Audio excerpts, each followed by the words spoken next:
In ancient Roman mythology, Mars and Venus, respectively Ares and Aphrodite in Greek mythos, are popular figures that were frequently depicted by various artists throughout the Renaissance era. Their story begins with Venus, the goddess of erotic love and beauty, who was married to the intelligent but rather undesirable old and ugly Vulcan, the god of fire and smithing. Despite her fondness of his intelligent and passionate mind, she craved for a more physical relationship, which led her straight to the strong and handsome Mars, the god of war. However, their love affair could only last so long before Vulcan found out and caught them in a trap. Once their adulterous liaison was revealed, they were thus humiliated and shamed in front of all of Olympus, where these gods resided. Their story has been used countless times as a prime example for modern-day superficial love and both its positive and negative outcomes.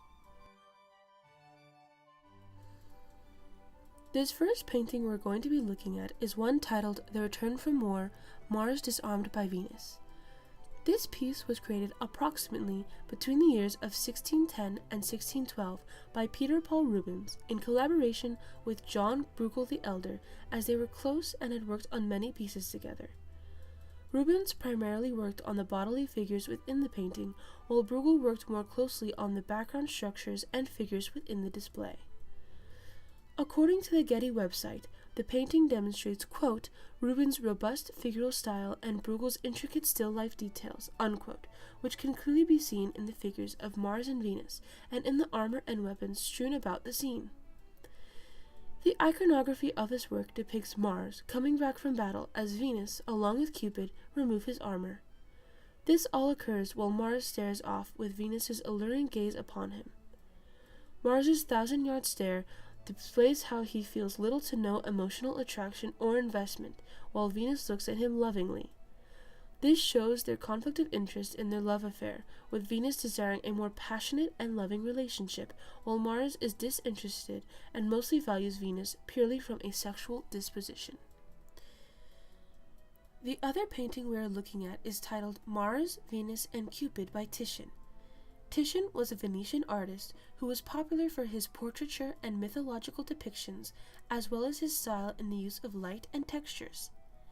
Made in the 1550s, this piece was most likely created for one of his aristocratic patrons who frequently requested for these sensual works. This was one of many works that made Venus a standard figure in the portrayal of women and sexuality, as she is made to be the ideal woman of men's desire. Many of the artists in this era were fascinated by the female figure and the sensuality of nature, which they demonstrated through a messier style of painting to give it a more realistic and organic feel. The iconography of this work shows Mars and Venus engulfed in a sensual embrace and about to kiss as Cupid begins to fly past them. Titian's version of this couple is more intimate than that of the other painting, as the body language of both Mars and Venus display mutual lust for each other. Both paintings illustrate Venus with a light body that juxtaposes Mars's dark armor, which may convey the allegory of peace versus war, and how, quote, love's conquest of war may be only temporary, unquote. These paintings, although different in many ways, represent both sides to this desirous relationship. As Titian displays the lustful physical aspect, Rubens illustrates the emotional distance that is often exhibited in these types of relationships.